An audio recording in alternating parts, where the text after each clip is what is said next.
Bonjour, si vous êtes nouveau sur la chaîne, n'hésitez pas à vous abonner, à liker, à commenter et à partager cette vidéo. Activez surtout la cloche de notification pour ne rien manquer de nos prochaines émissions.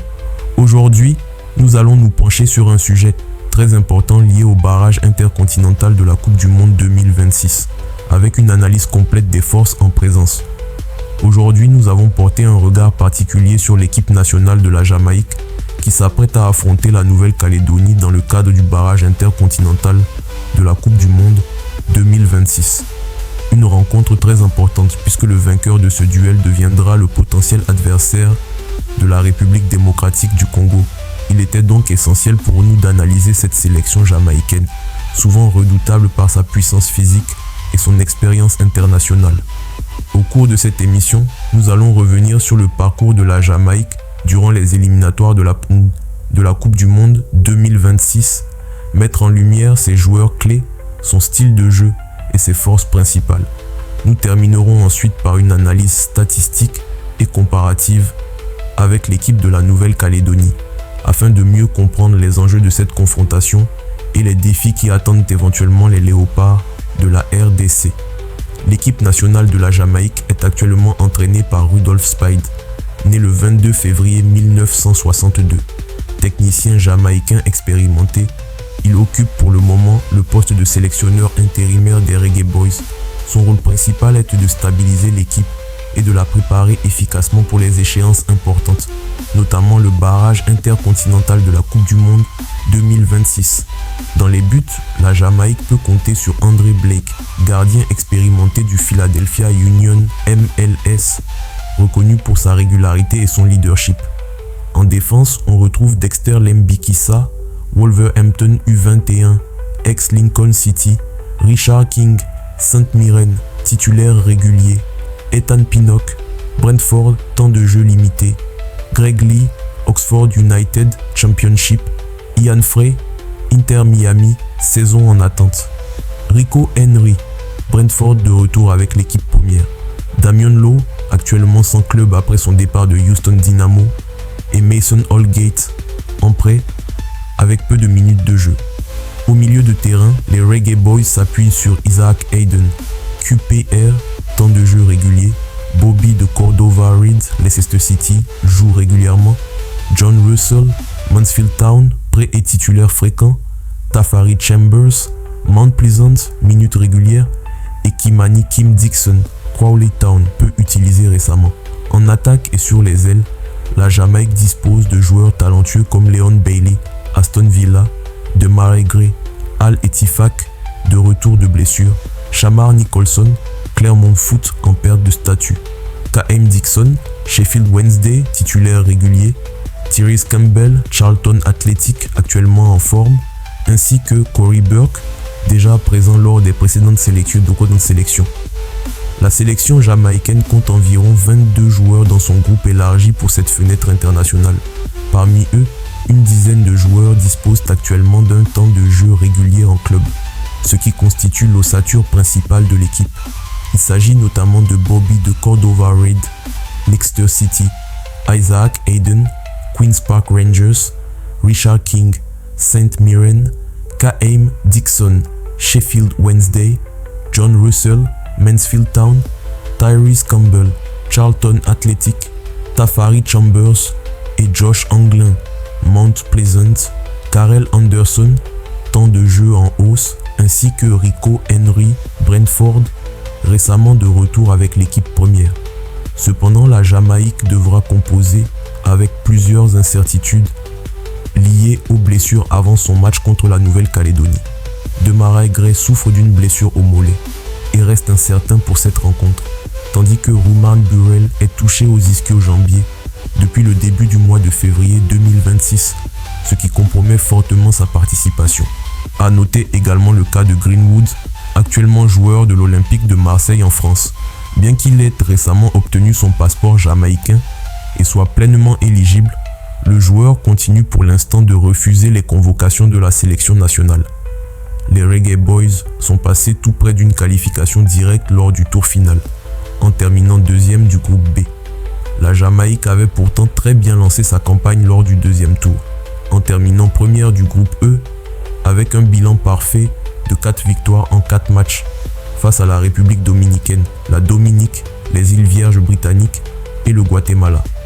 Lors du tour final, la Jamaïque a débuté en force avec 2 victoires sans encaisser de but contre les Bermudes et Trinidad et Tobago, prenant ainsi la tête du classement. Cependant, une défaite 2-0 face à Curaçao lors de la fenêtre internationale d'octobre est venue relancer la course à la qualification. La situation s'est encore compliquée après un match nul 1-1 contre Trinidad et Tobago à Tobago, concédé dans les dernières minutes. Lors de la dernière journée décisive, soutenue par leur public à Kingston, les Jamaïcains ont été tenus en échec sur un score nul et vierge, 0-0 face à Curaçao. Ce résultat a permis à Curaçao de décrocher la qualification directe pour la Coupe du Monde, envoyant ainsi la Jamaïque vers le tournoi de barrage à 6 équipes. Placée dans le pathway 1 du tournoi de barrage FIFA, la Jamaïque affrontera la Nouvelle-Calédonie et le vainqueur de cette rencontre défiera la République démocratique du Congo pour une place au Mondial 2026. La Jamaïque est actuellement engagée dans les éliminatoires de la Coupe du Monde FIFA 2026 et a réussi à atteindre la phase de barrage intercontinental après avoir terminé deuxième de son groupe lors du tour final. Le parcours des Reggae Boys a été marqué par une progression solide, malgré une concurrence relevée qui les a privés d'une qualification directe pour le mondial. Leur campagne a débuté au deuxième tour, où la Jamaïque a dominé le groupe E avec un bilan parfait de 4 victoires, notamment face à la République dominicaine et au Guatemala. En revanche, lors du tour final, la sélection jamaïcaine a rencontré des adversaires plus coriaces et a terminé deuxième du groupe B, une position insuffisante pour obtenir un ticket direct pour la Coupe du Monde, mais suffisante pour accéder au tournoi de barrages intercontinentaux. Désormais, la Jamaïque se concentre sur cette dernière ligne droite vers le mondial. Placée dans le tableau des barrages, elle affrontera la Nouvelle-Calédonie en demi-finale et le vainqueur de cette rencontre défiera la République démocratique du Congo pour une place à la Coupe du Monde 2026. A noter que, lors de leur dernier match amical international, disputé le 18 janvier 2026, la Jamaïque s'est imposée 1-0 face à la Grenade, une rencontre au cours de laquelle les attaquants n'ont pas pleinement exploité leurs occasions, laissant entrevoir une marge de progression dans le secteur offensif. La finale du barrage intercontinental se jouera le mardi 31 mars 2026 à 20h à Guadalajara, au Mexique, plus précisément à l'Akron Stadium, une enceinte moderne d'une capacité de 49 850 places. Le vainqueur du match entre la Nouvelle-Calédonie et la Jamaïque y affrontera la République démocratique du Congo, avec à la clé une qualification historique pour la Coupe du Monde 2026. À l'approche des barrages, la Jamaïque est déterminée à saisir cette opportunité et à marquer les esprits sur la scène mondiale. L'enthousiasme est palpable du côté des supporters, qui soutiennent pleinement les Reggae Boys dans leur quête d'une qualification pour la Coupe du Monde 2026. Un petit comparatif, la Jamaïque contre la Nouvelle-Calédonie par rapport à leurs expériences internationales. La Jamaïque, une nation habituée aux compétitions CONCACAF, participation à la Coupe du Monde 1998, joueurs évoluant majoritairement en Europe et en MLS. La Nouvelle-Calédonie, une sélection issue de l'Océanie, avec une expérience mondiale limitée et des joueurs évoluant principalement dans des championnats locaux ou semi-professionnels. Pour les qualités de l'effectif, la Jamaïque, avec leur effectif athlétique et rapide, avec des joueurs évoluant en Premier League, Championship, MLS et Ligue 1, forte présence de binationaux. Par contre, la Nouvelle-Calédonie avec une équipe disciplinée et collective, moins dotée techniquement, mais capable de surprendre par son engagement et son organisation. Par rapport au parcours éliminatoire Butenbaobo, la Jamaïque sortant deuxième de son groupe lors du tour final CONCACAF, qualification pour le barrage après une campagne solide.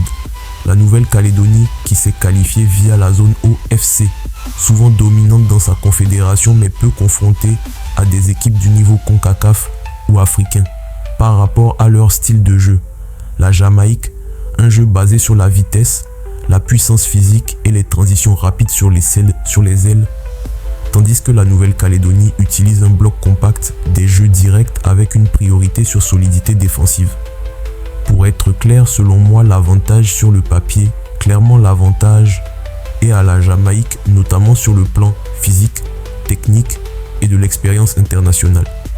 Mais le football, deux fois, c'est la chance et surtout que les statistiques ne gagnent pas les matchs, ce sont les joueurs sur le terrain. Attention toutefois, en match à élimination directe, la Nouvelle-Calédonie peut miser sur la surprise et la discipline tactique. En conclusion, la Jamaïque part favorite grâce à son expérience, sa vitesse et sa puissance offensive. La Nouvelle-Calédonie reste un outsider motivé, capable de résister et de créer la surprise. Mais ses chances de succès sont limitées. Le coach Sébastien Desabre doit vraiment regarder les matchs de ces deux équipes qui sont, sur papier, moins fortes par rapport à la RDC. Mais attention, elles sont imprévisibles. Avec un jeu fluide reposé sur un milieu offensif technique et intelligent, mais sur le papier, aucune de ces deux équipes ne peut tenir. Prions pour éviter des blessures. Et voilà, chers abonnés de Finbout 243, nous arrivons à la fin de cette émission. Merci de nous avoir suivis et accompagnés une fois de plus. Nous vous donnons rendez-vous très prochainement pour encore plus d'actualités sur nos joueurs binationaux et nationaux, leur évolution en club, leurs performances et tout ce qui concerne de près ou de loin la sélection de la République démocratique du Congo. D'ici là, n'oubliez pas de vous abonner, de liker, de commenter et de partager nos contenus afin de soutenir la chaîne. Finbout 243 reste engagé à vous fournir une information fiable, rapide et passionnante. À très bientôt pour une nouvelle émission.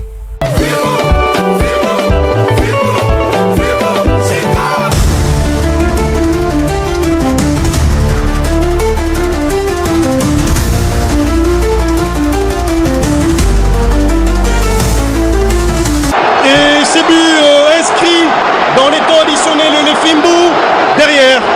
Il faut se concentrer.